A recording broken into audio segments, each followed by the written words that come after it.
बिस्मिल्लाहिर्रहमानिर्रहीम। अस्सलाम वालेकुम डियर व्यूवर्स। आज के इस लेक्चर में हम बात करेंगे ओज़ोन लेयर और ओज़ोन होल के हवाले से, और ये एटमॉस्फेयर के कौन से हिस्से में लोकेट करती है और इसकी इम्पोर्टेंस क्या है, उस हवाले से बात करेंगे।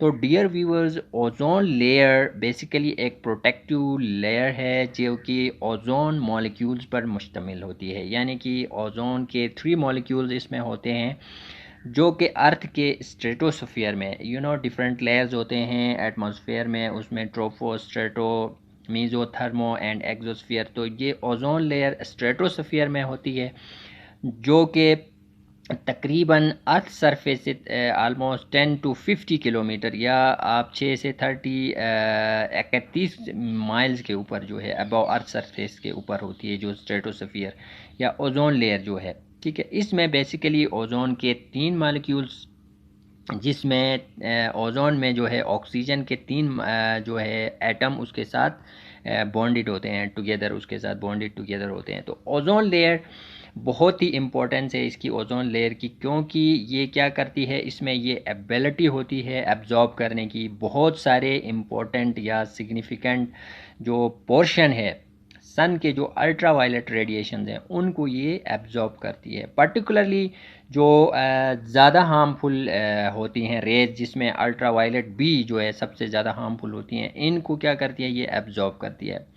अल्ट्रा वायलेट रेडिएशन जो सन की तरफ से जो अल्ट्रा वायलेट रेडिएशंस आती हैं, उनके अगर हम इम्पैक्ट्स की बात करें तो उनके जो है बहुत इम्पैक्ट्स होते हैं। उसके कुछ पॉजिटिव भी होते हैं और उसके नेगेटिव इम्पैक्ट्स भी होते हैं या इफ़ेक्ट्स होते हैं जितने भी लिविंग ऑर्गेनिजम्स हैं आपके अर्थ के ऊपर। तो जो मॉडरेट एक्सपोजर है अल्ट्रा वायलेट रेडिएशंस की, ये भी ज़रूरी होती है for the protection of vitamin D. ठीक है, इन ह्यूमंस, और ये एक इम्पॉर्टेंट रोल प्ले करती है। ठीक है, जो डिफरेंट पैटर्न्स हैं, स्पेशली आवर स्लीप पैटर्न है, उसको रेगुलेट करती है।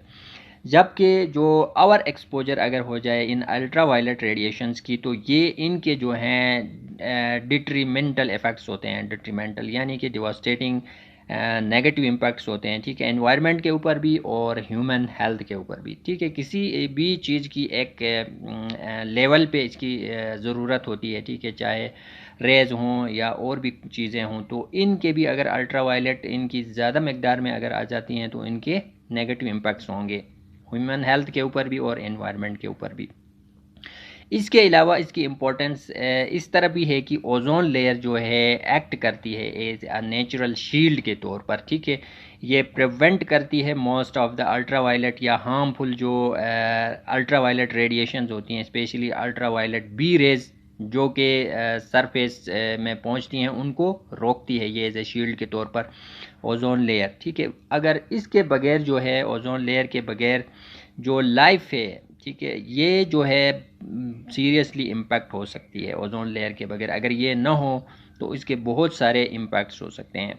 जो कुछ मेन रीज़न्स हैं कि क्यों ओजोन लेयर हमारे लिए ज़रूरी है, उसकी अहमियत क्यों है, उसके हवाले से कुछ पॉइंट्स यहाँ पे हम बात करेंगे। फ़र्स्ट ऑफ़ ऑल, ये हमारे जो है स्किन की प्रोटेक्शन करती है अगेंस्ट कैंसर। अगर अल्ट्रा वायलेट रेडिएशन, स्पेशली जो अल्ट्रा वायलेट बी है, ये रेज जो हैं स्किन में जो हैं क्या करती हैं, डैमेज करती हैं, स्किन को डैमेज कर रही होती हैं, और इसमें स्पेशली रिस्क है डेवलप होने में कैंसर, स्किन कैंसर डेवलप होने में इसके ज़्यादा रिस्क होते हैं। इसके अलावा मेलानोमा, ठीक है, ये एक डिजीज़ है, the most dangerous type of skin cancer.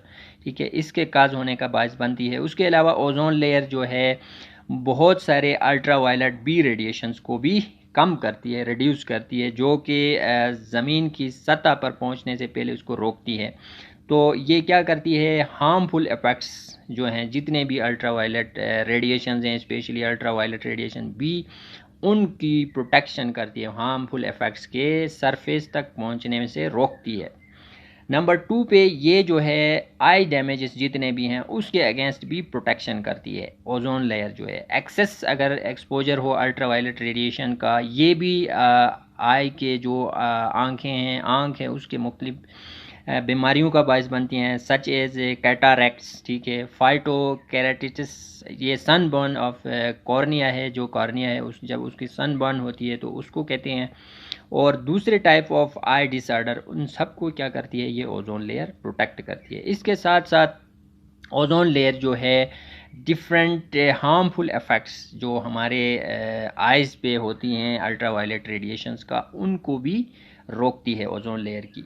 उसके बाद नंबर 3 पे ओजोन लेयर जो है डिफरेंट इकोसिस्टम जो हैं उनको उन पे हार्मफुल इफ़ेक्ट्स को रोकती है। जो इकोसिस्टम्स हैं, आपको पता होगा कि जो अल्ट्रावायलेट रेडिएशंस होती हैं वो एडवर्सली अफेक्ट करती हैं इकोसिस्टम जितने भी हैं आपके सरफेस ऑफ अर्थ के ऊपर, whether it may be terrestrial और एक्वेटिक इकोसिस्टम, इन सब को डिफरेंट काइंड ऑफ इम्पैक्ट से रोकती है ओजोन लेयर। स्पेशली जो ये नुकसान पहुंचाते हैं फाइटोप्लैंक्टन को, ठीक है, जो कि एक इम्पोर्टेंट वो फाउंडेशन होती हैं जो मेरीन फूड चेन में, ठीक है, फाइटोप्लैंक्टन, और डैमेज करती हैं दूसरे ऑर्गेनिजम्स को, ठीक है, जिससे क्या होता है आपका जो बैलेंस है इकोसिस्टम में वो डिस्टर्ब होता है। तो ओजोन लेयर जो है हेल्प करती है मेंटेन करने में हेल्थ और stability of ecosystem.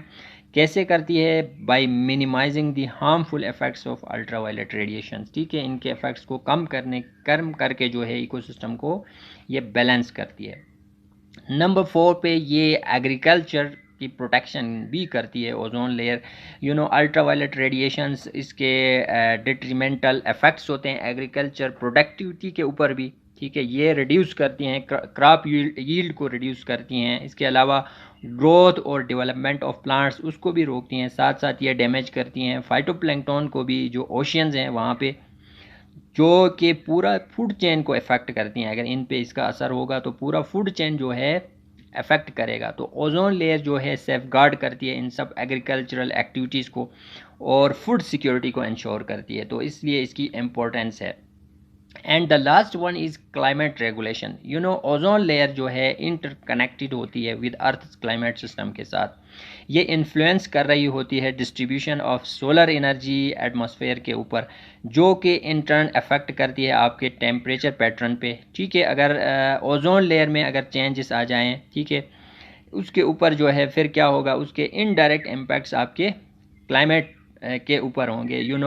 Due to different anthropogenic activities की वजह से ओजोन डिप्लीटिंग सब्सटेंसेस जो हैं हम रिलीज़ कर रहे होते हैं, ठीक है। तो ओजोन लेयर का काम क्या है कि ये इन जो ओजोन डिप्लीटिंग सब्सटेंसेस होते हैं उनको रोकती है वहाँ पे ओजोन लेयर, ठीक है। तो ये ओजोन लेयर अगर डिस्टर्ब होगी तो इनडायरेक्टली उसके इम्पैक्ट जो हैं आपके क्लाइमेट चेंज पे कैसे होंगे। अगर ओजोन लेयर डिप्लीट होगी तो जो हार्मफुल रेडिएशन हैं वो भी अर्थ के ऊपर आ जाएंगे। साथ साथ फिर आपके ग्रीन हाउस इफेक्ट की वजह से आपका ग्लोबल वार्मिंग होगा। फिर ग्लोबल वार्मिंग की वजह से क्लाइमेट चेंज, टेम्परेचर आपके बढ़ेंगे और पूरा जो है आपका ग्लोबल क्लाइमेट चेंज इससे होगा, उससे क्लाइमेट जो है उससे डिस्टर्ब होगा। तो